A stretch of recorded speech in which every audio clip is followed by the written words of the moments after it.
Okay, this is a mashup between a 70s, early 70s Japanese Kawai neck and a body that I made in the Dano style. Now, a quick history lesson about this guitar. First of all, I bought it and it had a broken head. The piece was still hanging on there. Somebody intentionally broke it, you know, and it was so splintered up. Initially I thought I could put it, just glue it back together.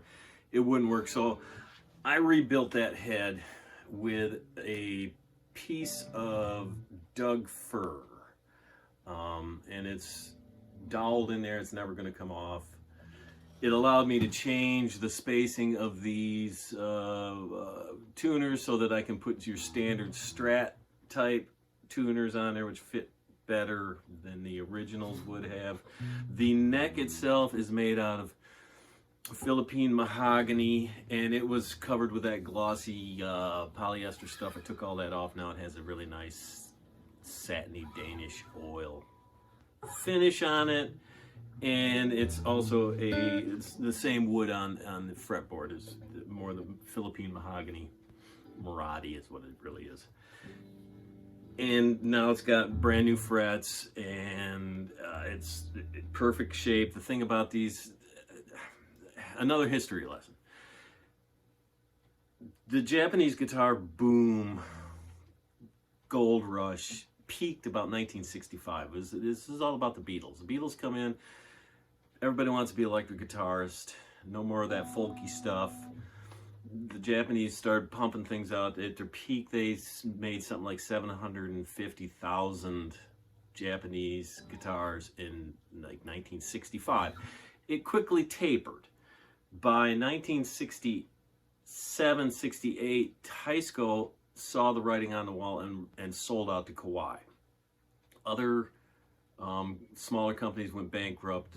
It just kept, the sales of electric guitars imported from Japan just continually went down, down, down to the 1970s.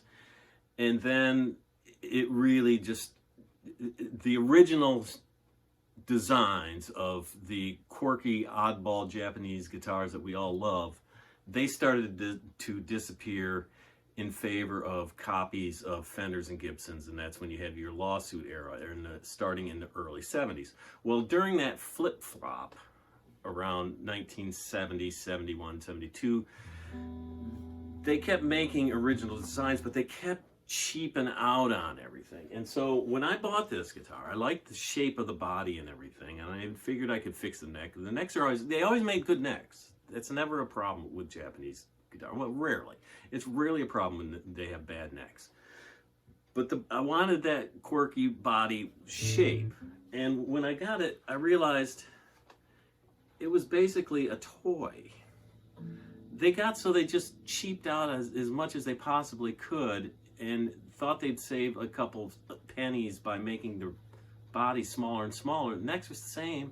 Bodies just kept getting smaller. It's like an inch thick, right? And it's not even I mean, look at the difference in size. It's not even 12 inches wide. A typical guitar is at least 13 inches wide. So I was like, well, what am I going to do with this? Nobody's going to want this guitar. So, but I love the shape. So I copied the shape and I made it bigger. I scaled it up so that it's a normal guitar size. And then I figured, well, I've always liked those Dano Masonite hollow guitars. There's just something about that fascinates me. And so I made one. It's basically a Masonite top and back. You can see the edge. It's hollow with a piece down the middle. I guess we could call it a semi-hollow, but there's big hollow areas in here.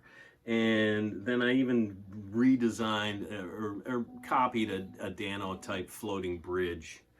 It's not really floating, but an elevated bridge from a Dano 1 model to fit on this, which has, it's screwed into a block underneath here. So it's all solid. It's actually a really nice design. I like these. I'm going to probably make more of these.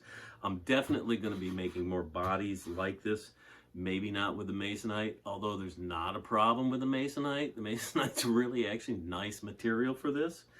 And then on this one, I gave it one of my paper finishes. It's a couple pieces of Japanese paper that are more or less decoupaged on there. So that's the beautiful finish, and it turned out to be a really nice guitar. So it was inevitable that I was going to attach one of these next to one of my bodies at some point. I still haven't attached one of my necks to an old body. I don't think I'll ever do that, but I had to do it, and it turned out great, right? It's a 24.5-inch scale. It's a little bit more narrow than your typical American style guitar, which accommodates, this is why the Dano bridge, which is handmade, accommodates it. And then we have my Type 13 silver foils, which have that authentic 60 sound, and they really come alive in a hollow body. So it's a nice guitar. And you're going to ask, well, why are you charging so much for it? That's a handmade body.